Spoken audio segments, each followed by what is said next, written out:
மயப்படுவதாக ஊழியர்களுக்காக ஜெபிங்க. சாதனை 10:30 வர ஸ்கூலுக்கு 9:30 என்ன உஷா ஏன் லேட்டா வரீங்க?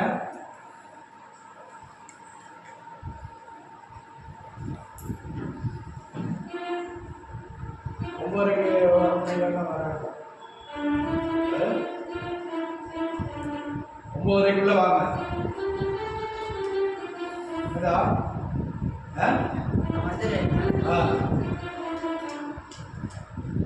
பாதி முடிச்சு ஆராதனைக்கு வந்து என்ன பிரயோஜனம்? பிள்ளைங்க வந்து பாட்டு பாடலாம், பாட்டு புஸ்தகத்தை எடுத்து சரி எங்கே போயிட்டீங்களா, என்ன ஆச்சு, என்ன ஆகுதுன்னு நம்ம நினைக்க வேண்டும். ஆண்டவரை துதிக்க ஜெபிக்க வாரத்தில் ஒரு நாள் ஸ்கூலுக்கு வரீங்க, 10-11 மணி வரை டியூஷனில் இருக்கீங்க. அதை காட்ட கர்த்தரை மகிமைப்படுத்தணும், கீழ்படுத்தணும். அப்போதான் அதில் வெற்றியை தருவார், உயர்வை தருவார். அல்லேலூயா, ஸ்தோத்திரம். பிரீத்தன் அம்மா சொன்ன சாட்சி கேட்டியா? உங்கள் அண்ணன் பாஸ்டர் ஆகிட்டார், நீ என்ன போற?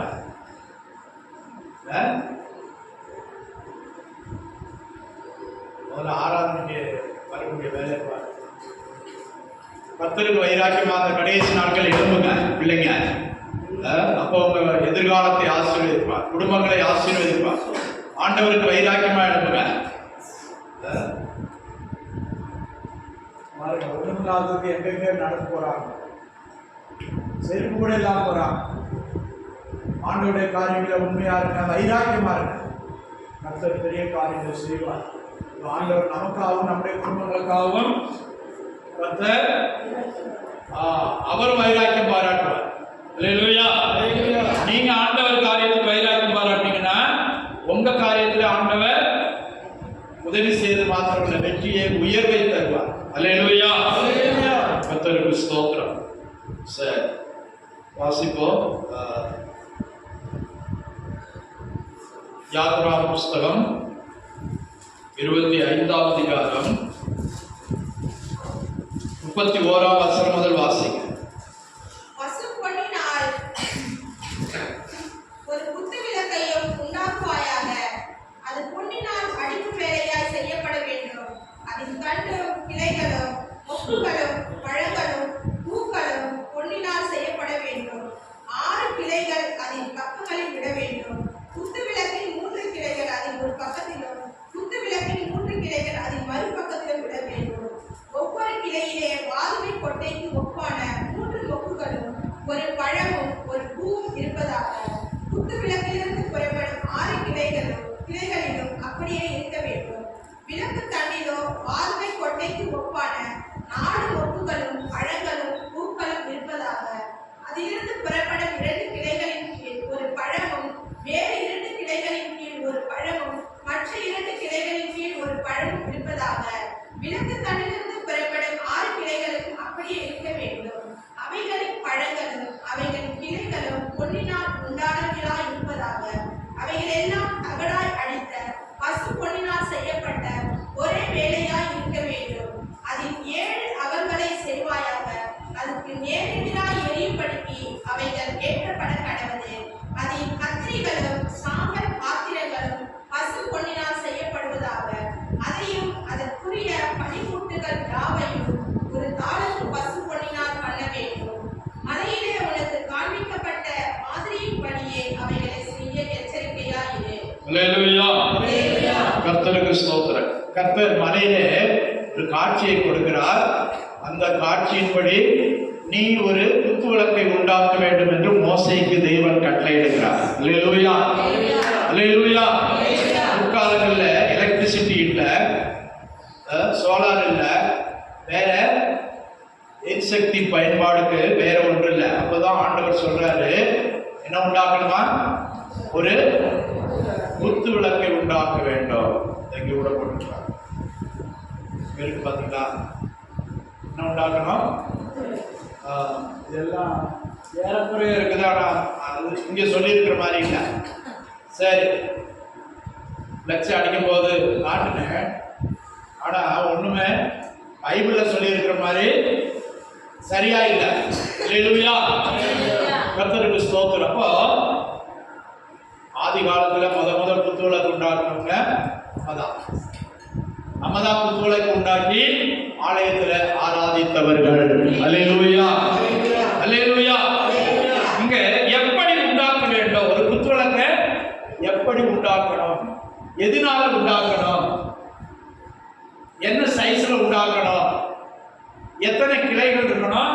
எத்தனை விளக்கு அதுல எரிய வேண்டும்? கர்த்தருக்கு ஸ்தோத்திரம். பாருங்க, ஒரு நடுத்தட்டு, 2 பக்கமா 3 கிளைகள், மொத்தம் 7 விளக்குகள். அல்லேலூயா. கர்த்தருக்கு ஸ்தோத்திரம். வெளியில ஏதாவது இந்த பிரதிஷ்டை பண்ணும்போது, ஆபீஸ்ல கூட தொடங்கும் போது, இல்லாட்டா ஏதாவது ஒரு முக்கியமான ஓப்பனிங் செரமனி நடக்கும் போது குத்துவிளக்கு ஏத்துறாங்க. இப்போ நமக்கு குத்துவிளக்குனால ஒரு மாதிரி வித்தியாசமா தெரியுது. ஆனா பைபிள்ல சொல்லி இருக்குது 7 விளக்குள்ள ஒரு குத்துவிளக்கு. இப்படி 7 அகல்கள் உள்ள ஒரு குத்துவிளக்கை உண்டாக்க வேண்டும் என்று அன்றைக்கு தேவனுடைய தாசனாய ஊழியக்காரனாய் மோசேக்கு ஆண்டவர் மலையிலே காண்பித்தார். அல்லேலூயா. பசு பொன்னினாலே, சுத்த பொன்னினாலே ஒரு குத்துவிளக்கை உண்டாக்க வேண்டும். 1 தாலந்து பொன்னெடுத்து ஒரு குத்துவிளக்கை உண்டாக்கணும். அதை எப்படி உண்டாக்கணும்? அடிப்பு வேலையாய். அல்லேலூயா. தகடாய் அடித்து அடித்து அடித்து அடித்து அந்த ரூபம் வருகிற வரை அதை உண்டாக்க வேண்டும். அல்லேலூயா.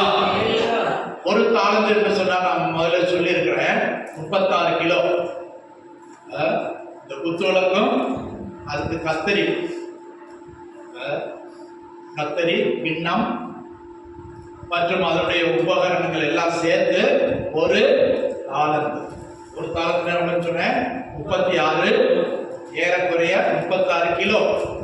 36 கிலோ எடுத்து ஒரு குத்துவிளக்கை உண்டாக்க வேண்டும். அதனுடைய உபகரணங்களை சேர்த்து உண்டாக்க வேண்டும்.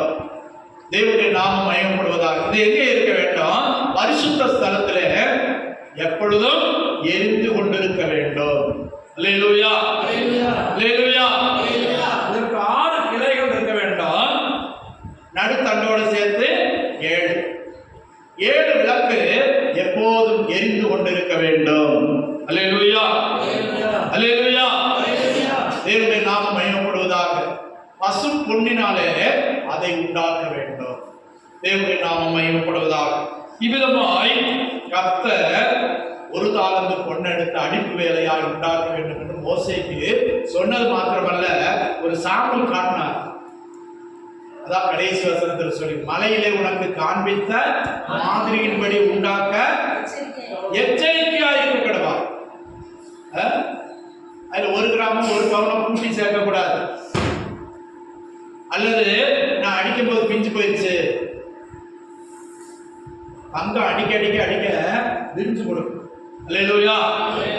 இரும்பு மாதிரி மற்ற உலோகங்கள் மாதிரி பிச்சுக்கிட்டு போகாது. எவ்வளவு அடிக்கிறோமோ அவ்வளவுக்கு தகடாய்க்கொண்டே இருக்கும். அல்லேலூயா.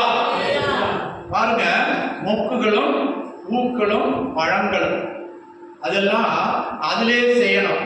கர்த்தருக்கு ஸ்தோத்திரம். எப்படி டிசைனா செய்யணும்னு சொல்றாரு பாருங்க. தேவனுடைய நாமம் மகிமைப்படுவதாக. அதுவும் என்ன என்ன என்ன மரமா? பாதுமை மரம். பாதுமை கொட்டை பார்த்துருக்கீங்களா? வெதாம் சொல்றீங்களா நீங்க? வெதாம் சொல்றீங்கல்ல, அதுல காய் பார்த்துருக்கீங்களா? அதான் மொக்கு. அப்போ அதனுடைய பூ மாதிரி செய்யணுமா? இந்த காய் பழுத்தா எப்படி இருக்கும், பழம் எப்படி இருக்கும்? அப்போ அதனுடைய பருப்பு நம்ம வாங்கி சாப்பிடுறோம். அல்லேலூயா. இது போல நீ உண்டாக்கணும். நடுத்தண்டுல 4 மொக்குகளும் 1 பழமும் 1 பூவும் இருக்கணும். மற்ற இதெல்லாம் ஒவ்வொரு கிளையிலும் 3 மொக்குகள் இருக்க வேண்டும். 1 பழமும் 1 பூவும் இருக்க வேண்டும். அப்புறம் 2 ஜாயின் பண்ற இடத்துக்கு கீழே 1 மொக்கும் பழமும் பூவும் இருக்க வேண்டும். அல்லேலூயா. எத்தனை இருக்கணும், எப்படி இருக்கணும், எங்க இருக்கணும், எல்லாம் தெளிவாய் சொல்லுகிறார். அல்லேலூயா, அல்லேலூயா. அவர் பெரிய ஒரு ஆர்கிடெக்ட் இன்ஜினியர். யாருக்கு காட்டுறாரு? மோசேக்கு காட்டுறாரு. இப்ப மோசே மனசுல இதெல்லாம் படுது. இது மாத்திரம் அல்ல, இன்னும் நிறைய உபகரணங்கள் இருக்குது. அல்லேலூயா, தேவனுடைய நாமம் மகிமைப்படுவதாக. அப்போ இதை எங்கே வைக்கணும், எப்படி எரியணும் என்று லேவியராகமம் புஸ்தகத்துல ஆண்டவர் இன்னும் விளக்கமா சொல்றாரு. லேவியராகமம் 24ஆம் அதிகாரம் 1ஆம் வசனத்துக்கு வாசிங்க. லேவியராகமம் 24 158ஆம் பக்கம். பின்னும் கர்த்தர் மோசேயை நோக்கி, குத்துவிளக்கு எப்பொழுதும் எரிந்து கொண்டிருக்கும்படி அதற்காக இடித்து பிழிந்த தெளிவான ஒளிவ எண்ணெயை இஸ்ரவேல் புத்திரர் உன்னிடத்தில் கொண்டு வரும்படி அவர்களுக்கு கட்டளையிடு.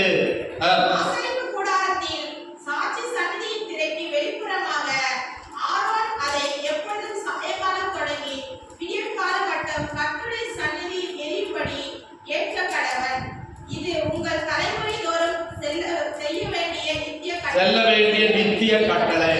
அல்லேலூயா, அல்லேலூயா. பாருங்க, இது ஒரு நாள் 2 நாள் இல்ல, தலைமுறை தோறும் செய்ய வேண்டிய நித்திய கட்டளை. அதுக்கு என்ன கொண்டு வரணும்? யார் கொண்டு வரணும்? யார் கொண்டு வரணும் போட்டிருக்கு? இஸ்ரவேல் புத்திரர் கொண்டு வரணும். ஆலயத்துக்கு வரும்போது என்னெல்லாம் காணிக்க கொண்டு வரணும்? உப்புல இருந்து, எண்ணெயில இருந்து, நூல், தோல், பொண்ணு, வெள்ளி, மரகதம், மாணிக்கம் எல்லாம் கொண்டு வரணும். அவனவன் கையில் என்னென்ன இருக்குதோ அதற்கேற்ற விதத்துல கொண்டு வரணும் என்று 25ஆம் அதிகாரம் யாத்திராமம் 25 சொல்லியிருக்கு. சரி, இப்போ இங்கே விளக்கு எண்ணெயை கொண்டு வரணும். என்ன எண்ணெய்? ஒளிவ எண்ணெய். அல்லேலூயா, அல்லேலூயா. நம்முடைய நாட்டுல விளக்கெண்ணெய்னா அது ஆமணத்துல இருந்து தயாரிப்பாங்க. இந்த காலத்துல விளக்கு கொடுத்துறது ஆமணக்கு எண்ணெய், அதைத்தான் விளக்கெண்ணெய் பார்க்கணும். அல்லேலூயா. ஆமணக்கை இடிச்சு அதை விதை எடுப்பாங்க. விதை எடுத்து உரலை போட்டு இடிச்சு அப்புறம் குறிப்பிட்ட அளவு தண்ணி சேர்த்து அவிப்பாங்க. அவிச்சு அதனுடைய நீர் சத்து போனதுக்கு அப்புறம் அந்த எண்ணெய் மாத்திரம் வடிச்சு எடுப்பாங்க. அல்லேலூயா, அல்லேலூயா. ஆமணக்கு எண்ணெய் ரொம்ப குளிர்ச்சி, பயங்கர குளிர்ச்சி. ஆனா அந்த எண்ணெயை தான் நம்ம நாட்டில் விளக்கு ஊற்றுவாங்க. இதே போல ஆண்டவர் அங்க சொல்றாரு, ஒலிவ மரத்தின் காய்களை பறித்து அதனுடைய கொட்டைய இடிச்சு அவிச்சு விழியணும். அல்லேலூயா, அல்லேலூயா. இப்போ நல்லெண்ணெய்க்கு எதை உபயோகிக்கிறாங்க? எள்ளு. தேங்காய் எண்ணெய்க்கு தேங்காய் உபயோகிக்கிறாங்க. கர்த்தருக்கு ஸ்தோத்திரம். இப்படி ஒவ்வொரு எண்ணெயும் ஒவ்வொரு வித்துக்கள்ல இருந்து தயாரிக்கப்படுகிறது. கர்த்தருக்கு ஸ்தோத்திரம். வேப்ப கொட்டையிலிருந்து வேப்ப எண்ணெய் தயாரிக்கப்படுகிறது. அல்லேலூயா. இதெல்லாம் மனுஷனுக்கு தேவை என்று சொல்லி ஆண்டவர் அதனுள்ளேயே படைத்திருக்கிறார். கர்த்தருக்கு ஸ்தோத்திரம். இங்கே சொல்றாரு, நீ என்ன செய்யணும்? இஸ்ரவேல் புத்திரரிடத்துல சொல்லு. 2ஆம் வசனம் வாசிங்க. குத்துவிளக்கு எப்பொழுதும் எரிந்து கொண்டிருக்கும்படி இடித்து பிழிந்த தெளிவான ஒளிவ எண்ணெயை இஸ்ரவேல் புத்திரர் கொண்டு வரும்படி அவர்களுக்கு கட்டளையிடு. அல்லேலூயா, அல்லேலூயா. கர்த்தருக்கு ஸ்தோத்திரம். அவங்க வனாந்தரத்துல இருக்கிறாங்க. இது வனாந்தரத்துல உண்டாக்கப்பட்ட ஆலயத்துல இந்த விளக்கு வைக்கப்பட்டது. கர்த்தருக்கு ஸ்தோத்திரம். பாருங்க, அவங்க கொடுத்தாங்க, காணிக்க கொடுத்தாங்க. இஸ்ரவேல் ஜனங்கள் பொண்ணுள்ளவன் பொண்ணை கொடுத்தான், வெள்ளி உள்ளவன் வெள்ளி கொடுத்தான், மரகதம் உள்ளவன் கொடுத்தாங்களா? கொடுத்தாங்களா? கொடுக்கலையா? ஆண்டவர் கொண்டு வர சொன்னாரு. அதை கூட வாசித்துருங்க. யாத்திராமம் 25ஆம் அதிகாரம் 2ஆம் வசனத்திலிருந்து வாசிங்க.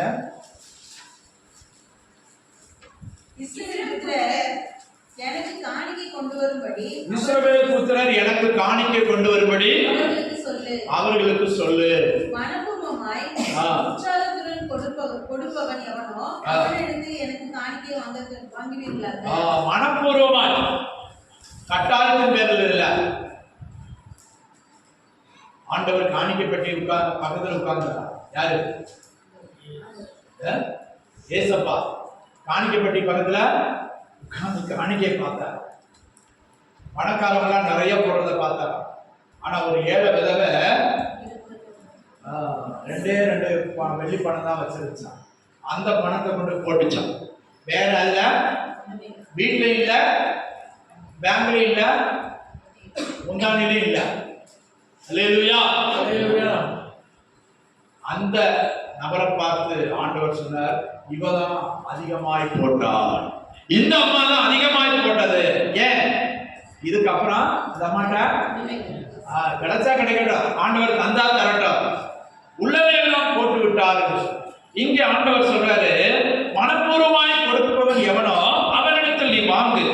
அல்லேலூயா. அவங்க கொண்டு வர காணிக்கை என்ன வேணும்? 3ஆம் வசனத்தில் வாசிங்க. நீங்கள் அவர்களிடத்தில் வாங்க வேண்டிய காணிக்கையாவன பொன்னும் வெள்ளியும் வெண்கலமும், பொன் வெள்ளி வெண்கலம், இளநீல நூலும், இளநீல நூல், இரத்தாம்பர நூலும், இளநீல நூல், ரத்தாம்பர நூல். ரத்தாம்பரம்னா வெல்வெட்டு. வெல்வெட்டுல போடுறீங்களா? ப்ளூ, ரெட், ரத்தாம்பரம் சிவப்பா.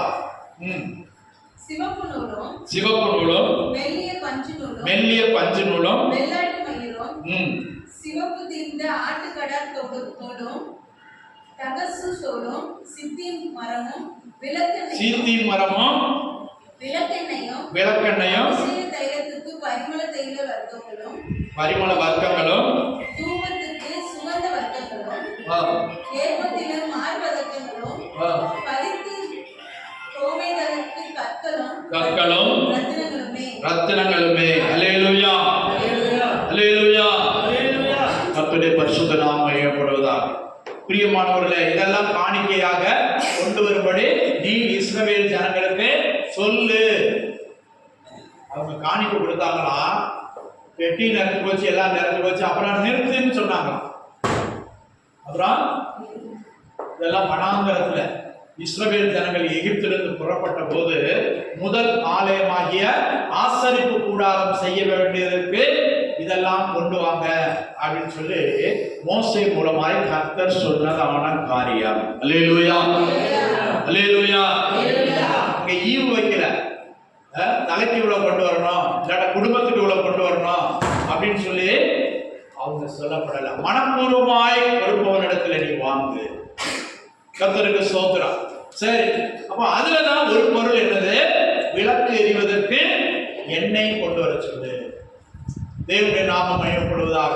இங்கே குத்து விளக்கு எப்பொழுதும் எரிந்து கொண்டு இருக்க வேண்டும். எப்பொழுதும் சொன்னா எப்பொழுது?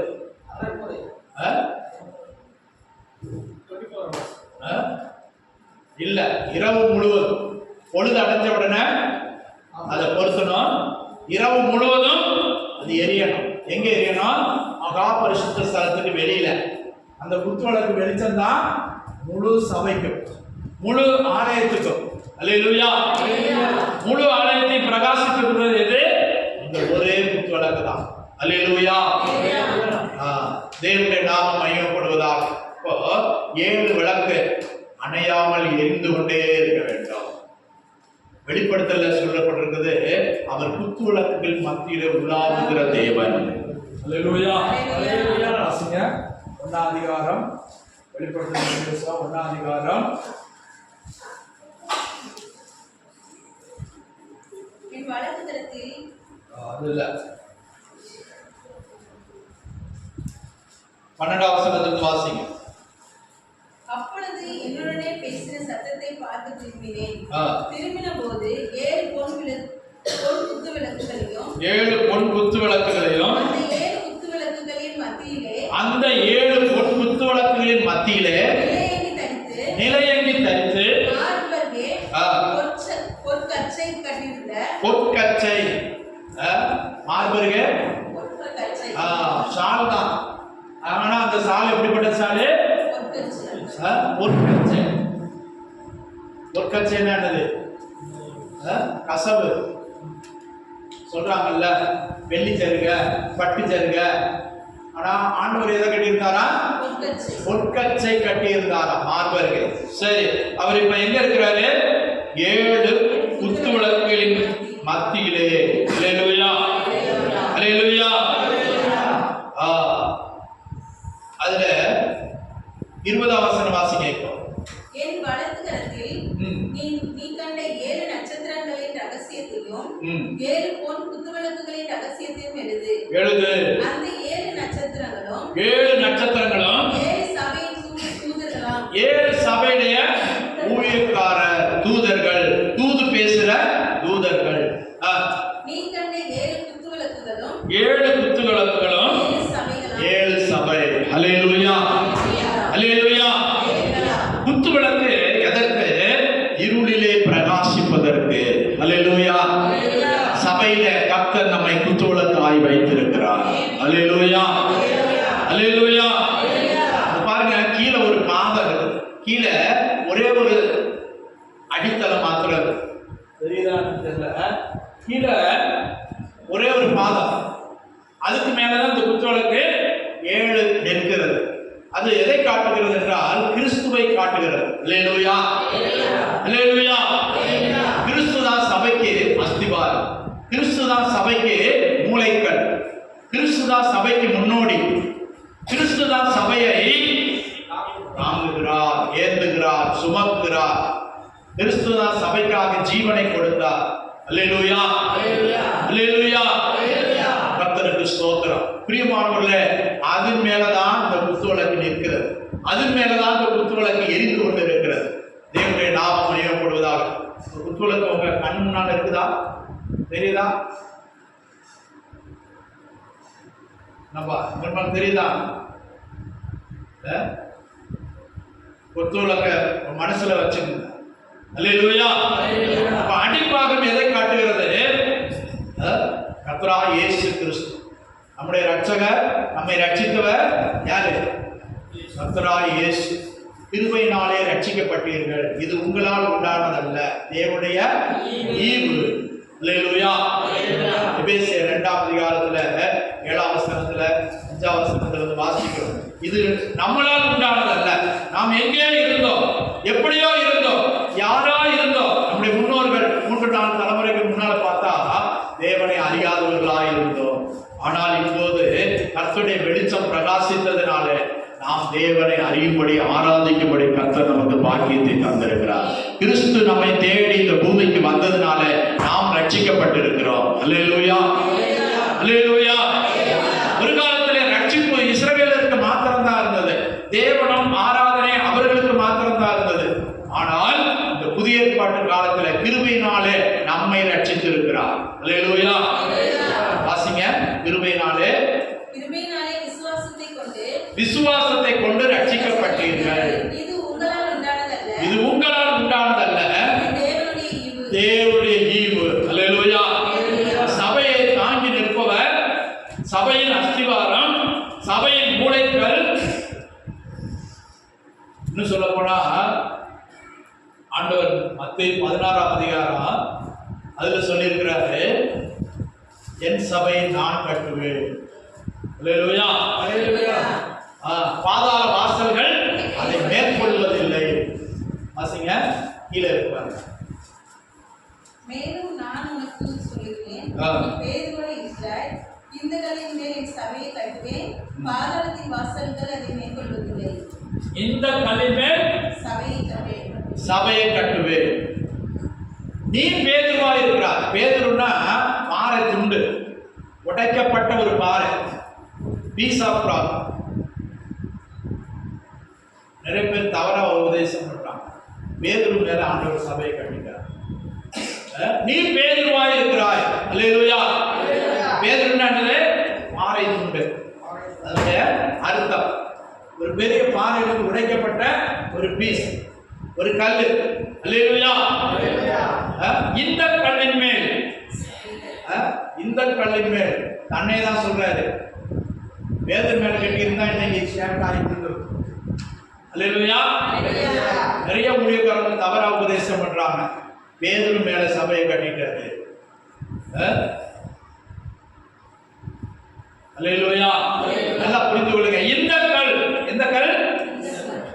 கிறிஸ்து. கன்மலையாகிய கிறிஸ்துவின் மேல சபை கட்டப்பட்டிருக்கிறது. அல்லேலூயா. அல்லேலூயா. சபைக்கு ஜீவனை கொடுத்தவர் அவர்தான். ரத்தம் சிந்தி சம்பாதித்திருக்கிறார். இந்த கல்லின் மேல் சபையை கட்டுவேன், பாதாள வாசல்கள் மேற்கொள்வதில்லை. நல்லா புரிஞ்சுக்க. சபைக்கு உபத்திரம் வரலாம், நமக்கு உபத்திரம் வரலாம், ஆனா ஜெயித்தவர் இயேசு. ஜெயம் இயேசுவுக்குரியது. ஜெயம் கொண்டவர் அவர் தான். பாதாளம் ஜெயிக்காது. பாதாளம் யாரு? பிசாசுக்குரியது. பிசாசு ஜெயிக்க முடியாது. போராட்டங்கள் வரலாம், யுத்தங்கள் வரலாம், பிரச்சனைகள் வரலாம், ஆனா ஜெயம் கர்த்தருடையது. அல்லேலூயா. நீனும் ஜெயிக்க பிறந்தவன், நீனும் ஜெயிக்க பிறந்தவன். அல்லேலூயா. அல்லேலூயா. பாவத்தை ஜெயிக்கணும், பாதாளத்தை ஜெயிக்கணும். இயேசு அவர் சொல்றாரு, நான் பாதாளத்தை ஜெயித்தேன். என்ன சொல்றாரு? வெளிப்படுத்தல் 1:18 சொல்றாரு, நான் மரணத்தையும் பாதாளத்தையும் ஜெயித்தேன். வாசிங்க. வெளிப்படுத்தல் 1:18 மரித்தேன், ஆனாலும் இதோ சதா காலமும் உயிரோடு இருக்கிறேன். நான் மரணத்தையும். ஒரு காலத்துல திறவுகள் யார்கிட்ட இருந்துச்சு? பிசாசு கையில இருந்துச்சு. இப்ப அதை பறிச்சு எடுத்துட்டாரு. அல்லேலூயா. இவர் மரித்த போது அவன் சாவியை போட்டு ஓடி போயிட்டான். யாரு? முதல்ல அவன் தான் அதிகாரியா இருந்தான், பயன்படுத்திக்கிட்டு இருந்தான். நான் தான் மரணத்துக்கு பாதாளத்தின் அதிகாரி. இப்போ அந்த பவர் யார்கிட்ட வந்துருச்சு? ஏசப்பாட்ட வந்துருச்சு. இப்ப என்ன சொல்றாரு? மரணத்தையும் பாதாளத்துக்கும் உரிய திறவுகோல். ஒரு வீட்டுடைய சாவி யார்கிட்ட இருக்கும்? ஒரு காருடைய சாவி யார்கிட்ட இருக்கும்?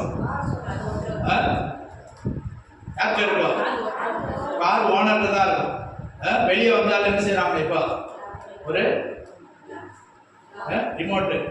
ரிமோட்டை வச்சு லாக் பண்றாங்க. வேற யாராவது பக்கத்துல போய் திறந்தா அது அலாராடி. அல்லேலூயா. அல்லேலூயா. திறவுகள் உடையவர் தான் உரிமையாளர், பொறுப்பாளி. கர்த்தருக்கு ஸ்தோத்திரம். இப்ப ஆண்டவர் சொல்றாரு, திறவுகள் என்கிட்ட இருக்குது. சில பேரை நம்மகிட்ட கொடுப்பாரு, ஊழியக்காரர்கிட்ட கொடுப்பாரு. நீ திற, அநேகருக்குள்ள கொண்டு வா. அல்லேலூயா. கர்த்தருக்கு ஸ்தோத்திரம். இங்கே சொல்லப்பட்டிருக்கிறது, பாதாளத்தின் வாசல்கள் அதை மேற்கொள்வதில்லை. கன்மலையாகிய கிறிஸ்துவின் மேல சபை கட்டப்பட்டு கொண்டிருக்கிறது. என் சபை நான் கட்டுவேன் சொல்ற சபையை நம்மளும் கட்ட முடியாது. யார் கட்டுறது? ஆண்டவர் தான் கட்டுறார். நம்ம ஜீவனுள்ள கல், ஜீவனுள்ள கற்களாய் நம்மை மாற்றுகிறார். ஒவ்வொரு இடத்துல இருந்து அந்த பேதுருவை எப்படி உடைச்சு கொண்டு வந்தாரோ, மீன் பிடிக்கிறவனை நான் உன்னை மனிதரை பிடிக்கிறவனால் மாற்றுவேன் என்று சொன்னார். உடனே அண்ணன் தம்பியும், பேதுருக்கு அண்ணன் அந்திரேயா, 2 பேரும் வந்துட்டாங்க. வலையும் போட்டையும் விட்டுட்டு அப்பாவையும் விட்டுட்டு வந்துட்டாங்க. ஆண்டவர் கூட்டோட வந்துட்டாங்க. இப்படி யாரெல்லாம் கீழ்ப்படுகிறார்களோ, சரி பாக்குறேன், மீன் நல்லா பிடிச்சா நான் இங்க இருந்துக்கிறேன், மீன் கிடைக்காட்டா வந்துடுறேன், அப்படி சொல்லல. அல்லேலூயா. உடனே வந்தார்கள். அதே போலதான் இன்னொரு 2 பேர், யாரு? யாக்கோபும் யோவானும். அவங்களும் கூட மீன் பிடிச்சுக்கிட்டு இருந்தாங்க. அவங்க அப்பாவோட வலையை அலசிக்கிட்டு மீன் பிடிச்ச உடனே என்ன செய்வாங்க? வலையை இழுத்துட்டு அதை மீனவர்கள் என்ன செய்வாங்க? நல்ல மீனை கூடையில போடுவாங்க. சில மண்டையெல்லாம் பெருசா இருக்கும், சில அதெல்லாம் சாப்பிட்டா விஷம். அல்லேலூயா. ஆமையில நல்ல ஆமை இருக்குது, விஷம் உள்ள ஆமை இருக்குது. மீன்ல நல்லது இருக்குது, விஷம் உள்ளது இருக்குது. அதுல அழுக்குகள், பாசிகள், தேவையில்லாதெல்லாம் வரும். அதெல்லாம் என்ன செஞ்சிருவாங்க? திரும்ப கடலில் எரிஞ்சிருவாங்க. கடைசியில வலையை அலசுவாங்க. இப்படி செய்து கொண்டிருந்த யார? யோவானையும் யாக்கோபையும் கூட கர்த்தர் அழைத்தார். அவர்களும் கூட வந்துட்டாங்க. பேதுருவும் அந்திரேயாவும் கூட வந்தார்கள். பாருங்க, ஒன்றும் படிப்பறிவில்லாதவர்களை கர்த்தர் அழைத்து அவர்களை ஞானிகளாய் மாற்றினார். அல்லேலூயா. யார் கீழ்ப்படுகிறார்களோ அவர்களை தன்னோடு சேர்த்து கட்டுகிறார். அல்லேலூயா. நீங்களும் ஆவிக்குரிய மாளிகையாய் அவரோடு சேர்த்து கட்டப்படுகிறீர்கள். எபேசியர்கள் நிருபம் 2ஆம் அதிகாரத்துல நம்ம வாசிக்கிறோம். வாசிங்க.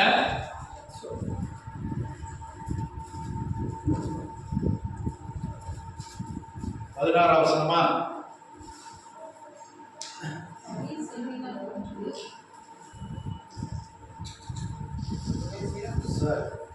எபேசியர் 2ஆம் அதிகாரம் 18ஆம் வசனம் முதல். அந்தபடியே நான் இருந்திருந்தாலும் ஒரே ஆவியினாலே பிதாவினிடத்தில் சேரும் ஸ்லாக்கியத்தை அவர் மூலமாய் பெற்றிருக்கிறோம்.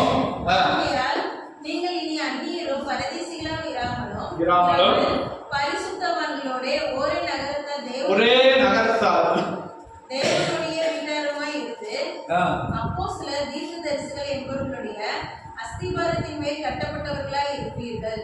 அதற்கு இயேசு கிறிஸ்து பாருங்க, நீங்களும் இப்ப இப்படிப்பட்ட அப்போஸ்தலர் தீர்க்கதரிசிகள் என்பவர்கள் மேல் அஸ்திபாரத்தின் மேல் கட்டப்பட்டவர்களுமாய் இருக்கிறீர்கள். அதற்கு இயேசு கிறிஸ்து தாமே மூலைக்கல்லாய் இருக்கிறார். அல்லேலூயா. அல்லேலூயா. இங்க பார்க்கிறோம், அவர் மேல் மாளிகை முழுவதும் இசைவாய் இணைக்கப்பட்டு கர்த்தருக்குள் பரிசுத்த ஆலயமாய் எழும்புகிறது. அல்லேலூயா. அல்லேலூயா. வேதத்திலே சொல்லப்படுகிறது, நீங்களும் ஜீவனுள்ள கற்களாய் அவரோடு சேர்த்து கட்டப்படுகிறீர்கள். கர்த்தருக்கு ஸ்தோத்திரம். நம்மை சேர்த்து கட்டுகிறார். பல சேம்பர்ல உள்ள செங்கலை ஒரு கட்டடத்துல கட்டி பூசின பிற்பாடு சேம்பர் எந்த சேம்பர் தெரியுமா? எந்த சேம்பர் தெரியுமா? அப்படிதான் ஆண்டவர் நம்மளை சேர்த்து கட்டுறார். ஆணியினாலே கட்டுகிறார். யாரோட சேர்த்து கட்டுறாரு? இயேசு கிறிஸ்துவோட சேர்த்து கட்டுறார். ஆவியானவர் நம்மை கட்டுகிறார். அல்லேலூயா. இப்ப அதுல முதலியாரும் இல்ல, நாடாரும் இல்ல, அல்லவா? இப்ப என்னாச்சு? சாந்து பூசியாச்சு, பெயிண்ட் அடிச்சாச்சு. இப்ப ஜாதி இல்ல, மதம் இல்ல, ஒரே பரிசுத்த ஆலயமாய் எழும்புகிறது. தேவனுடைய நாமம் மகிமைப்படுவதா. அப்படிதான் நம்மை சேர்த்து கட்டி கொண்டிருக்கிறார். யார் மேல கட்டப்படுறது? மூளைக்கல் யாரு? இயேசு. அங்க அவரே சொல்றார், நான் என் சபையை கட்டுகிறேன், பாதாள வாசல்கள் மேற்கொள்வதில்லை. அப்போ இந்த குத்துவிளக்கின் அடி தண்டு அடி பாகம் யாரு? தேவாதி தேவன். அல்லேலூயா. அல்லேலூயா. நடுத்தண்டு அதான் அவரோடு சேர்ந்து இணைந்து நிற்கிற ஊழியக்காரர். நடுவே ஒரு இது பொதுவார், நடுவ ஒரு தண்டு போது பாருங்க, அது ஊழியக்காரை காட்டுகிறது. அப்போ ஆறு கிளைகள் போது பாருங்க, அதுதான் விசுவாசிகள். அல்லேலூயா. அல்லேலூயா. சபை பிரகாசிப்பதற்கு ஒரு குத்து விளக்கை ஆண்டவர் தந்திருக்கிறார். அதை அதனுடைய தாங்கு, அதனுடைய அடிப்பாகம் தேவாதி தேவனாய் இருக்கிறார். அல்லேலூயா. அதனுடைய நடுப்பாகம் கர்த்தரோடு இணைந்திருக்கிற ஊழியக்காரர்களாய் இருக்கிறாங்க. அதோடு சேர்ந்த கிளைகள் விசுவாசிகளாய் இருக்கிறாங்க. அல்லேலூயா. அல்லேலூயா. இருளில் இருக்கிற ஜனங்கள் பெரிய வெளிச்சத்தை கண்டார்கள். இந்த பெரிய வெளிச்சம் இயேசு. ஆனா இப்ப என்ன சொல்றாரு? நீங்கள் மலை மேல் இருக்கிற பட்டணம், விளக்கு தண்டின் மேல் இருக்கிற விளக்கு. ஆண்டவர் நம்மை விளக்காய் வைத்திருக்கிறார். அல்லேலூயா. அதுக்கு இருளில் இருக்கிற ஜனங்கள், ரட்சிக்கப்படாத உன்னுடைய நண்பர்கள், தோழிகள், உன்னுடைய ஃப்ரெண்ட்ஸ்களை நீ ரட்சிப்புல கொண்டு வரும்படி கர்த்தர் உன்னை விளக்காய் வைத்திருக்கிறார். அல்லேலூயா. நீ சபைக்கு, தேசத்துக்கு, உலகத்திற்கு நீங்க வெளிச்சமாய் ஒளி கொடுக்க வேண்டும். அல்லேலூயா. அல்லேலூயா. அதற்காகத்தான் கர்த்தர் உன்னை ரட்சித்திருக்கிறார். அதற்காகத்தான் உன்னை மேன்மைப்படுத்தி வைத்திருக்கிறார். அதற்காகத்தான் உன்னை உயர்த்தி வைத்திருக்கிறார். அல்லேலூயா, அல்லேலூயா. ஒரு காலத்துல நம்ம அந்நியராய் இருந்தோம், பரதேசிகளாய் இருந்தோம். இப்போது கர்த்தர் இஸ்ரவேலுடைய அவருடைய ஆவிக்குரிய ஆசீர்வாதங்களுக்கு நம்மை பங்காளிகளாய் மாற்றி இருக்கிறார். அல்லேலூயா. ஒரே ஆவியினாலே அவரோடு சேரும் ஸ்லாக்கியத்தை அவர் மூலமாய் பெற்றிருக்கிறோம். இனி நம்ம யாரு? தேவனுடைய வீட்டார், தேவனுடைய நகரத்தார், தேவனுடைய ஆலயம், தேவனுடைய மாளிகை. இதெல்லாம் ஒரே காரியம் தான். சபையிலே சேர்க்கப்பட்டவர்கள் ஆண்டவர் வர்ணிக்கிறார். மணவாட்டின்னு சொல்றாரு, என் புறாவே, என் உத்தமையேன்னு சொல்றாரு, சபைன்னு சொல்றாரு. இங்க என்ன சொல்லப்படுது? மாளிகை, தேவனுடைய வீடு, ஆலயம். இப்படி பல பெயர்கள் சபைக்கு கொடுக்கப்பட்டிருக்கிறது. அல்லேலூயா, அல்லேலூயா. புரியுதா, புரியலையா? தேவனுடைய நாமம் மகிமைப்படுவதாக. அப்படியானால் நீ சபைக்கும் பிரகாசமாய் இருக்க வேண்டும், சபைக்கும் பிரயோஜனமாய் இருக்க வேண்டும், உன் குடும்பத்துக்கு பிரயோஜனமாய் இருக்கணும், உன் குடும்பத்துல ரட்சிக்கப்படாதவர்களுக்கு நீ பிரயோஜனமாய் இருக்கணும். உன் தேசத்துல, உன் தெருவுல, உன் ஊருல, உன் சொந்த பந்தங்கள் மத்தியில நீ பிரகாசமாய் இருக்கணும். அல்லேலூயா. அதற்காகத்தான் உன்னை கர்த்தர் குத்துவிளக்காய் மாற்றி இருக்கிறார், விளக்காய் மாற்றி இருக்கிறார். அல்லேலூயா, அல்லேலூயா. உனக்கு எண்ணெய் அவ்வப்போது தந்து கொண்டிருக்கிறார். பரிசுத்த ஆவியினாலே உனக்கு ஆலோசனைகளை தந்து கொண்டிருக்கிறார், கிருபைகளை தந்து கொண்டிருக்கிறார். அது பாருங்க, அங்க மொக்கு, அப்புறம் பூவு, பழம், 3 காரியங்கள் சொல்லப்படுகிறது. இவை எல்லாவற்றையும் ஆண்டவர் கிருபையாய் நமக்கு தந்து கொண்டிருக்கிறார். அல்லேலூயா. சபைக்கு வெளிச்சம் இதற்கு, சபையை பிரகாசிப்பதற்கு, சபையை மேன்மைப்படுத்துவதற்கு. அதுக்குதான் அந்நிய பாஷை கொடுக்கிறாரு, தீர்க்க தரிசனத்தை கொடுக்கிறாரு, மரங்களை கொடுக்கிறாரு, தாளந்துகளை கொடுக்கிறார். எதுக்கு? சபை பிரகாசிப்பதற்கு, சபை இருளிலே பிரகாசிப்பதற்கு, இருளில் இருக்கிற ஜனங்களுக்கு வெளிச்சம் கொடுப்பதற்கு கர்த்தர் சபையை பிரகாசிப்பிக்கிறார். இந்த காந்தி நகர், இந்த எம்ஜிஆர் தெருவில் வெளிச்சம் கொடுப்பதற்காக, அநேகருக்காக ஜெபிப்பதற்காக, அநேகருக்காக மன்றாடுவதற்காக கர்த்தர் இந்த இடத்துல ஒரு சபையை, ஒரு ஊழியத்தை தந்திருக்கிறார். அல்லேலூயா, அல்லேலூயா. நாம் பிரகாசிக்கிறோமா? நாம் நம்மை ரட்சித்த தேவனுக்கு வெளிச்சமாய் இருக்கிறோமா? பிரயோஜனமாய் இருக்கிறோமா? நாம் சிந்தித்து பார்க்க வேண்டும். அல்லேலூயா. இப்படியே போயிட்டு இருந்தா எப்படி? நான் பாடினது போல மீனை பிடிக்கணும், ஆனா தண்ணியில இறங்க மாட்டேன். தண்ணியில இறங்காம எப்படி மீன் பிடிக்கிறது? மீன் பிடிக்கிறவங்க பாருங்க எவ்வளவு தூரம் கடல்ல போறாங்க. சும்மா போக முடியுமா? போயிட்டு வந்தாதான் நிச்சயம். நீங்க மீன் நல்லா சாப்பிடுறீங்க, ஆனா எவ்வளவு பேர் கஷ்டப்படுறாங்க, உயிரை கொடுத்து அவருக்கு போயிட்டு வராங்க. இன்னும் கொஞ்சம் இந்த பக்கம் தெற்க போயிட்டா இலங்கைக்காரன் பிடிச்சிடான், பிடிச்சு அவனை ஜெயில போட்டுறாங்க. அதுக்கப்புறம் எத்தனையோ மாசங்கள் கழிச்சு விடுவிக்கிறான்.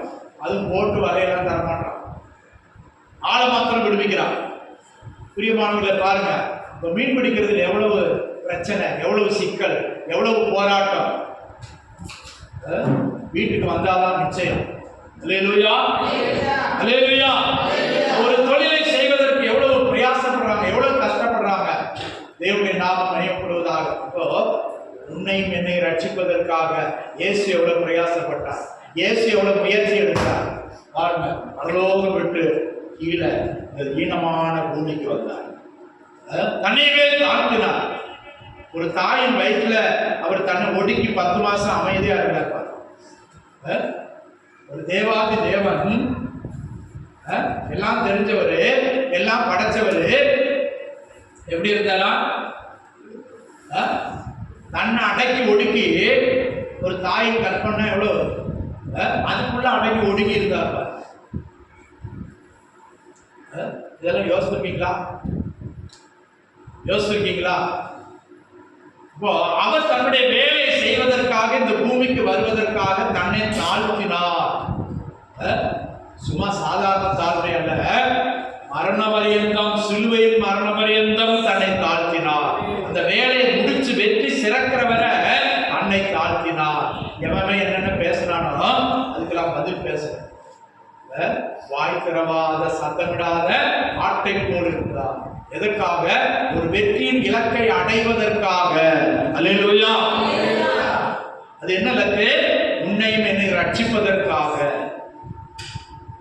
அல்லேலூயா. புரியுதா புரியலையா? ஒரு சபையை ஸ்தாபிப்பதற்காக, இந்த பூமியில கணக்கான ஒரு கூட்டத்தை ஆதாயப்படுத்துவதற்காக தன்னை தாழ்த்தினார். அவர் தாழ்த்தினதுனால பிதாவாகிய தேவன் எல்லாவற்றுக்கும் மேலாக அவரை உயர்த்தினார். அல்லேலூயா. அல்லேலூயா. இயேசு கிறிஸ்துவை வானோர் பூதலத்தோர் பூமியின் கீழானோர் சகலருடைய முழங்கால் முழங்கும்படியாக, ஆராதிக்கும்படியாக அவருக்கு உயர்ந்த ஒரு நாமத்தை தேவன் கொடுத்தார். அல்லேலூயா. அவர்தான் குத்துவிளக்கின் அடிப்பார், குத்துவிளக்கை தாங்கி பிடிக்கிறவர். அல்லேலூயா.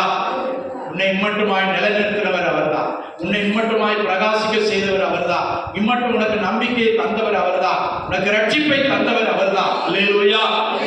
அல்லேலூயா. நேரமாகிறபடினால நான் சீக்கிரமா முடிக்கிறேன். கர்த்தருக்கு ஸ்தோத்திரம். அப்போ அந்த நடுவு பார்க்கும்போது ஊழியக்காரங்க, கர்த்தரோடு இசைந்திருக்கிறவர்கள், சேர்ந்திருக்கிறவங்க. யாத்திராம 25ஆம் அதிகாரத்துல கூட அங்கே ஒரு கிருபாசன பெட்டி உண்டாக்கணும். அந்த பெட்டியில 2 கேருபீன்களை நீ உண்டாக்கணும் சொல்லப்பட்டிருக்கிறது. யாத்திராம 25ஆம் அதிகாரத்துல. அல்லேலூயா. அல்லேலூயா. அல்லேலூயா. 25, 19, 18 இருந்து வாசிங்க. பொன்னினால் 2 கேருபீன்களை செய்வாயாக. பொன்னை தகடாய் அடித்து அவைகளை செய்து கிருபாசனத்தின் 2 ஓரங்களிலும் வைப்பாயாக. ஒரு புறத்து ஓரத்தில் ஒரு கேருபீனையும், ஒரே வார்த்தை, மறுபுறத்து ஓரத்தில் மற்ற கேருபீனையும் பண்ணிவை. அந்த கேருபீன்கள் கிருபாசனத்தின் 2 ஓரங்களிலும் அதனோட ஏக வேலையா அவைகளை பண்ண கடவாய். ஏக வேலைன்னா என்னது?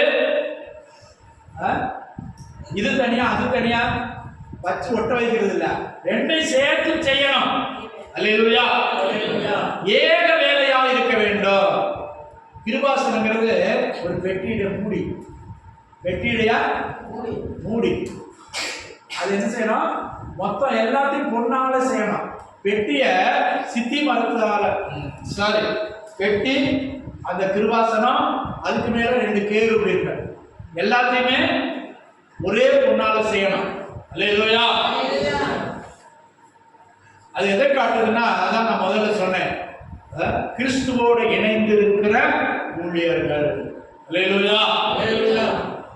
அந்த கிருபாசனம் எதை காட்டுதுன்னா கிறிஸ்து. கிருபாசனம் எதை காட்டுது? கிறிஸ்துவை காட்டுகிறது. கிருபாசனத்தோட ஏக வேலையால் 2 கேருபீன்கள் கிருபாசனத்தை நோக்கி கொண்டு, இயேசுவை மாத்திரம் நோக்கி கொண்டு, நம்முடைய செட்டைகளை விரித்து கொண்டு, நம்முடைய ஊழிய செட்டை விரித்தாங்க. என்னது? ஒரு பறவை செட்டை விரிச்சுன்னா என்ன அர்த்தம்? மறக்க போகிறது. நம்முடைய ஊழியத்தில் ஆயத்தம். அல்லேலூயா. நம்முடைய பணிகளிலே உற்சாகமாய் செய்கிற ஊழியக்காரர். ஆனா அவனுடைய கால் எங்க இருக்குது? கிருபாசனத்தை தொட்டு கொண்டிருக்கிறது. அல்லேலூயா. அல்லேலூயா.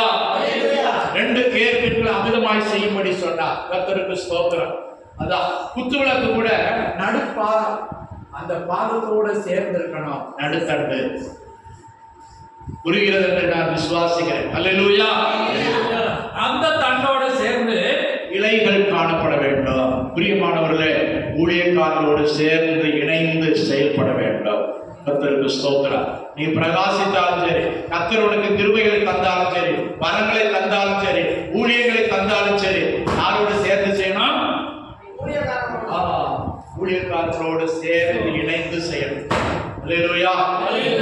அல்லேலூயா. அப்படியானால் மாத்திரமே சபை பிரகாசிக்க முடியும். சபையில நீனும் பிரகாசிக்க முடியும். நீ மற்றவங்களுக்கு பிரகாசமாய் மாற முடியும். அல்லேலூயா, அல்லேலூயா. பிரியமானவர்களே, நாம் பிரகாசிக்கிறோமா? இருளில் உள்ள ஜனங்களுக்கு நாம் பிரகாசிக்கிறோமா? எத்தனை பேருக்கு நான் பிரகாசிக்கிறேன் என்று தைரியமாய் சொல்ல முடியும்? கர்த்தர் என்னை ரட்சித்தார், சபையில வைத்திருக்கிறார், நான் மற்றவங்களுக்கு ஆசீர்வாதமாய் இருக்கிறேன், சபைக்கு பிரயோஜனமாய் இருக்கிறேன் என்று நாம் எத்தனை பேர் சொல்ல முடியும்? அல்லேலூயா, அல்லேலூயா. மொக்கு, அதுல என்ன இருக்கணுமா? மொக்குகள். மொக்குகள்னா காய். இந்த பதாம் காய் பார்த்துருக்கீங்களா? உதிர்ந்திருக்கும் சில பச்சை காய். அல்லேலூயா, கர்த்தருக்கு ஸ்தோத்திரம். மொக்கு எதை காட்டுது? சாட்சியுள்ள வாழ்க்கை. சாட்சியுள்ள வாழ்க்கை. தேவனுடைய நாமம் மகிமைப்படுவதாக. பாதாம் மரத்தின் மொக்குகள் அங்கே குத்து விளக்கில காணப்படுகிறது. 2 கிளைகளுக்கும் இடையில ஒரு மொக்கு. கர்த்தருக்கு ஸ்தோத்திரம். மொக்கு எதை காட்டுகிறது? சாட்சியுள்ள வாழ்க்கை. புத்துளக்காய் மாறினால் போதாது, எரிந்தால் போதாது, மற்றவங்களுக்கு பிரகாசமாய் இருக்கணும், சாட்சியாய் நீ வாழணும். அல்லேலூயா. அதற்காகத்தான் கர்த்தர் நம்மை ரட்சித்திருக்கிறார். அடுத்தது பூ. பூ எதை காட்டுதுன்னா அவனுடைய நற்குணங்கள், நற்கிரியைகள். நற்கிரியைகளை காட்டுகிறது. ஊழியத்துக்கும் பிரயோஜனமா இருக்கணும், மற்றவங்களுக்கும் பிரயோஜனமா இருக்கணும். குடும்பத்துல மற்றவங்க ரட்சிக்கப்படாதவர்களோ மற்ற யாரா இருந்தாலும் நாம் ஒரு பிரயோஜனம் உள்ளவர்களா, மற்றவர்களுக்கு நன்மை செய்கிறவர்களா. இயேசு கிறிஸ்து எப்படி நடந்தாரா? நன்மை செய்கிறவராய் கிராமங்கள் தோறும் பட்டணங்கள் தோறும் சுற்றி நடந்தார். அல்லேலூயா, அல்லேலூயா. நீங்கள் நற்கிரைகளை செய்வீர்களானால் பரலோகத்தில் இருக்கிற உங்கள் பிதாவுக்கு பிள்ளைகளாய் இருப்பீர்கள். அல்லேலூயா. அவர் நற்குணசாலியா இருக்கிறார். சூரியன் நமக்கு மாத்திரமா உதிக்குது? ரட்சிக்கப்பட்ட ஒரு வயல்ல மாத்திரமா மழை பெய்யுது? இல்ல. நல்லவர் மேலும் தீவர் மேலும் நம்முடைய நீதியின் சூரியனை உதிக்கப்படுகிறார், மழையை பெய்ய பண்ணுகிறார். நன்றியுள்ளவர்களுக்கும் நன்றி கெட்டவர்களுக்கும் அவர் நன்மை செய்கிறார். அல்லேலூயா. ஆண்டவரை துதிக்கிறவங்களுக்கும் மறந்தவங்களுக்கும் ஆண்டவர் நன்மை செய்கிறார். அதான் நற்கிரியை. நம்மளும் நற்கிரியை செய்ய பழகணும், நற்கிரியை செய்யணும். நம்முடைய கிரியை நல்லதா இருக்கணும். அல்லேலூயா, அல்லேலூயா. நான் மனிதனிடத்துல இன்னைக்கு பார்த்தா துக்கிரியை தான் இருக்கு. கோபப்படுறான், எரிச்சல் பண்றான், உருக்குறான், வெட்டுறான், சொந்த பொண்டாட்டியை வெட்டுறான், பொண்டாட்டி புருஷனை விஷம் கொடுத்து கொள்ளுது. கர்த்தருக்கு ஸ்தோத்திரம். ஒரே குடும்பத்திலே இன்னைக்கு பிரச்சனைகள், சொந்தக்கார இடத்துல பிரச்சனைகள், பணத்துக்காக, நிலத்துக்காக, பொருளுக்காக, ஆஸ்திகளுக்காக பிரச்சனைகள் இன்றைக்கு பெரிதாய் கொண்டே. மனித அன்பு இல்லை. அல்லேலூயா. 2 சீட்டுன்னு சொன்னா சின்ன குழந்தைய வச்சுட்டு காலை விரிச்சு வைக்கிறான். குழந்தைய யாரும் வந்து உட்கார்ந்துருக்காங்க. எவ்வளவு நல்ல குணம். பாப்பா உட்காரு, இதுல வந்து உட்காரு, யாராவது வந்து உட்கார்ந்துருவாங்க. சின்ன பிள்ளை உட்கார வச்சுட்டு காலை விரிச்சு வைக்கிறாங்க. இப்ப என்ன குணம்? நல்ல குணம். ஒரு கர்ப்பிணியோ வியாதியஸ்தரோ வயசுல மூத்தவங்களோ இருந்தா கூட திரும்பி பார்க்க மாட்டான். அல்லேலூயா. மனிதனுக்கு இப்ப குணம் வர வர மிருகத்தை காட்டு மோசம். மிருகம் கூட நாய்க்கு ஒரு குறை வாங்கி போட்டா அது மறக்காது, எங்க போனாலும் அது வாலாட்டிட்டு வரும். மனுஷனுக்கு போனா இன்னைக்கு ஐராக்கியம், பழி வாங்குதல், கோபம், கோபத்தை வெளிப்படுத்துதல், தன்னை மதிக்காட்டா கோபம். கர்த்தருக்கு ஸ்தோத்திரம். ஆனால் நற்கிரிகளை செய்யும்படியாக நாம் அவருக்குள்ளே சிருஷ்டிக்கப்பட்டிருக்கிறோம். அல்லேலூயா, அல்லேலூயா. நீ மொக்கா இருக்கணும், பூவா இருக்கணும். அல்லேலூயா. பூவுன்னா மனம் அடிக்கும், மனம் வீசுமா? பூ வைக்கிறாங்க தலையில, சும்மா என்னென்ன பூவெல்லாம் இங்க தலையில வைக்கிறான்.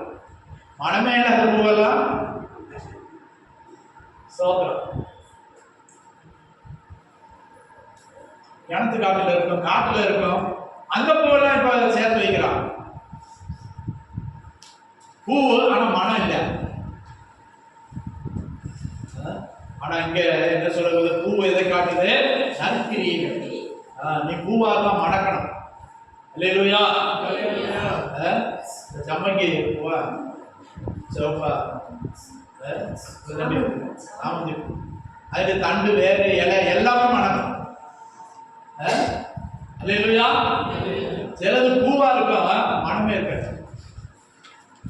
நீங்க மனம் உள்ள பூவா இருக்கீங்களா? அடுத்து வர எல்லாரும் பூ வச்சுட்டு சோத்திரம். நீதான் பூ, வாடாத பூவா நீ இருக்கணும். அதெல்லாம் வாடி போற பூ. சிலர் 2 பழத்துக்கு வச்சுப்பான். கேரளத்துக்காரன தமிழ்நாட்டுக்காரன் பார்த்து செய்வான். என்ன குடிப்பு வச்சு அவங்க வச்சாலும் வைப்பான். நம்ம ஆளுங்க ஒரு ஒட்டு சடையை வச்சு அதை எவ்வளோ நீளம் இருக்குதோ குதிரை வர மாதிரி அப்படி நிறுத்து. இப்போ பந்து வந்து பூவுக்கு மனம் இல்லை. அல்லேலூயா. நீ பூவா இருக்கணும். ஆண்டவருடைய தோட்டத்தில் நறுமணம் வீசணும். அல்லேலூயா. வாடி போகிற பூவா இருக்கக்கூடாது, எப்பவும் நல்லா மலர்ந்து இருக்கணும். சில பூ மாலையில் தான் மலரும். சில பூ பேர் சொன்னாங்க டிசம்பர் பூ. டிசம்பர் பூ எப்ப தெரியும்? டிசம்பர்ல தான் மலரும். அல்லேலூயா. உனக்கு சீசன் இல்ல, எப்பவுமே நீ மனம் கொடுக்கணும். அல்லேலூயா. அல்லேலூயா. அடுத்து கனி, பழம். பழம் எதை காட்டுது? நீ ஆண்டவருக்கு கனி கொடுக்கிற அனுபவத்தில் இருக்கணும். ஆவிக்குரிய கனிகளை கொடுக்கணும். அதுக்குதான் கர்த்தர் உன்னை ரட்சித்து இருக்கிறார். அதுக்காக தான் உனக்காக ஜீவனை கொடுத்திருக்கிறார்.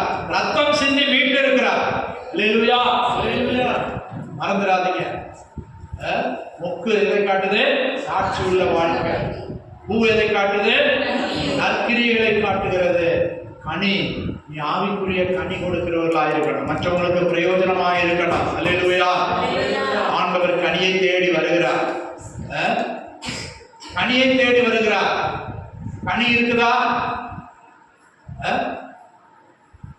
ஒரு அத்தி மரத்துக்கிட்ட வந்தார். இலை குலைமா இருந்துச்சு. சீசன் இல்ல, கனி இல்ல. கனி கொடுக்கணும். தென்னை மரத்தை பாருங்க, எப்பவும் அதுல தென்னை மரத்துல நல்ல மரத்துல என்ன செய்யணும்? சிலதுல உரம் இருக்காது, ஒண்ணும் இருக்காது. தண்ணி கூட ஊற்ற மாட்டான். ஏதாவது 2 காய் சும்மா ஆடிக்கிறான். இவ்வளவுதான். அப்படி இருக்கக்கூடாது, சுமிஞ்சு போய் இருக்கக்கூடாது. நல்ல கனி கொடுக்கிற ஒரு கனியாய் நீ காணப்படும். அதுக்காக தான் உயிரை கொடுத்தார். கடைசி சொட்டு ரத்த வரை நமக்காக சிந்தினார். அல்லேலூயா. அல்லேலூயா. உனக்காக முன்முடியேற்றது எதற்காக? உனக்காக அடிக்கப்பட்டது எதற்காக? உனக்காக பாதிக்கப்பட்டது எதற்காக? அவருடைய முதுகு எப்படி இருந்ததா?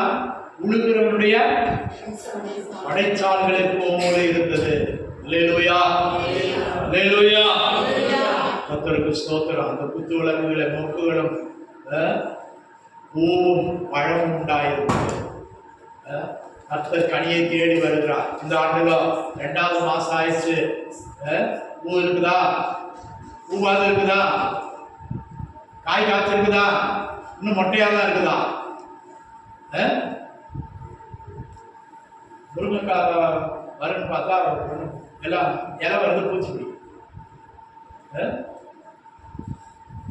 இலைய பறிக்கலான்னு பார்த்தா இலைய பறிக்க முடியல. காய் இருக்கா? இன்னும் பூக்கவே இல்லை. அப்ப வச்சவன் என்ன செய்வான்? 1 வருஷம் பார்ப்பான், 2 வருஷம் பார்ப்பான். அல்லேலூயா. ஓட்டக்காரர் தேடி வருகிறார். கனி உண்டா? பிரயோஜனம் உண்டா? நான் இந்த சபையில வைத்திருக்கிறேனே, அப்பப்ப உபதேசம் கொடுக்கிறேனே, ஊழியக்காரர் கொடுக்கிறேனே, உனக்காக ஜெபிக்கிறவங்க கொடுக்கிறேனே, பரிசுத்த ஆவியானவர் உனக்காக கிரியை செய்கிறாரே, நீ என்ன செய்கிறாய்? அல்லேலூயா. வருகையின் காலம் சமீபத்தில் இருக்கிறது. பிரியமான சகோதரனே, சகோதரியே, எப்படி இருக்கிறாய்? சிந்தித்து பார். ஆவிக்குரிய காரியங்களை வைராக்கியமாயிரு. ஆண்டவர் உன்னை கட்டி இழுக்க மாட்டார். நீதான் வைராக்கியமாய் அவருக்காக செயல்படணும். இது செய்யப்படும் காலம், சிந்திக்கும் காலம், செயல்படும் நேரம். அல்லேலூயா. மௌனமாயிராது. யாருக்கோ ஏதோ நினைக்காத, யாரோ ஏதோ செய்யட்டும் நினைக்காத. நீ என்ன செய்கிறாய்? ஒவ்வொருவரும் தன்னுடைய ஜீவியத்தில் கேட்டுப்பார். கர்த்தருக்காய் நான் என்ன செய்கிறேன்? எனக்காய் ஜீவன் தந்த இயேசுவுக்காக நான் என்ன செய்கிறேன்? அல்லேலூயா, அல்லேலூயா. ஏதோ வந்தோம், கொஞ்ச நேரம் இருந்தோம், கேட்டோம், போனோம் என்று இருக்காதபடி ஆவிக்குரிய ஜீவியத்துல பூவாய், கனியாய், மூக்குகளாய் நாம் காணப்படுவோம். இன்னும் அறியாத ஜனம் அழிந்து கொண்டிருக்கிறாங்க. தேவனை அறியாத ஜனம் அழிந்து கொண்டிருக்கிறது. தினம் தினம் அழிந்து கொண்டிருக்கிறாங்க. நீ என்ன செய்து கொண்டிருக்கிறாய்? ஜெபிக்கிறாயா? மற்றவங்களுக்கு ஒரு சாட்சி சொல்றாயா? கர்த்தர் என்னை ரட்சித்திருக்கிறார், எனக்கு நன்மையை தந்து கொண்டிருக்கிறார், என் ஜெபத்தை கேட்கிறார், எனக்கு உதவி செய்கிறார் என்று எத்தனை பேர் சாட்சி சொல்றீங்க? உன் கூட படிக்கிறவங்கள்ட்ட, உன் கூட வேலை பார்க்கிறவங்கள்ட்ட, உன் பக்கத்து வீட்டுக்காரங்களுக்கு எத்தனை பேர் சாட்சி சொல்றீங்க? அல்லேலூயா. முதல்ல நம்ம சாட்சி உள்ளவர்களாக மாறுவோம். சாட்சி சொல்லுவோம், மற்றவங்களை ஆதாயப்படுத்துவோம், நற்கிரிகளினால மற்றவங்களை ஆதாயப்படுத்துவோம். கர்த்தருக்கு ஸ்தோத்திரம். லூக்காவில் சொல்லப்படுகிறது, அழிந்து போகிற உலக பொருட்களினாலே சிநேகிதர்களை சம்பாதியுங்கள். அழிந்து போகிற உலக பொருளினாலே சிநேகிதரை, ஆவிக்குரிய ஃப்ரெண்ட்ஸ்களை சம்பாதிக்கணும். எப்படி? அழிந்து போகிற உலக பொருட்கள் இதை கொடுத்தாவது ஆண்டவர் சமூகத்தில் கூட்டிட்டு வாங்க. நான் வர்றதே பிற்பாடு, நான் வர்றதே ஆடிய செஞ்சு, எனக்கே கால் வலி காய்ச்சி, நானே பார்த்துட்டு தான் வரேன். இன்னும் யாரும் அதான் ஒரு பிரயோஜனம் இல்லாத, கர்த்தருக்கு ஸ்தோத்திரம், பிரயோஜனம் இல்லாத மரம் எல்லாம் வெட்டுண்டு அக்னியிலே போடப்படும் என்று சொல்லப்படுது. பிரியமானவர்களே, நாம் நம்முடைய ஜீவியத்தை கண்ணு கருத்துமாய் கவனித்து பாருங்க. நான் பிரயோஜனமாய் இருக்கிறேனா? என்னை அழைத்த ஆண்டவருக்கு, எனக்காய் ஜீவன் கொடுத்த ஆண்டவருக்கு, என்னை வைத்திருக்கிற சபைக்கு நான் பிரயோஜனமாய் இருக்கிறேனா? என் குடும்பத்துக்கு பிரயோஜனமாய் இருக்கிறேனா? என் மனைவி பிள்ளைகளுக்கு, என் புருஷனுக்கு, பிள்ளைகளுக்கு நான் பிரயோஜனமாய் இருக்கிறேனா?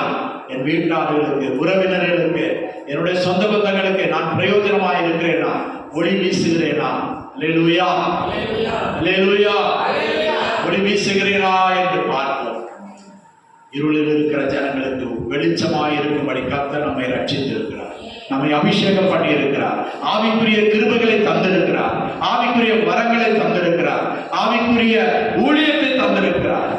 சுவிசேஷத்தை தினந்தோறும் கர்த்தர் நமக்கு தந்து கொண்டிருக்கிறார். ஆவிக்குரிய ஆலோசனைகள், நடக்க வேண்டிய வழியை கர்த்தர் நமக்கு காண்பித்துக் கொண்டே இருக்கிறார். நாம் எப்படி இருக்கிறோம்? பிரியமானவர்களை நல்ல ஒப்புக் கொடுப்போம். எல்லாரும் எழுப்பி நிற்போம். கர்த்தருடைய சர்வத்தை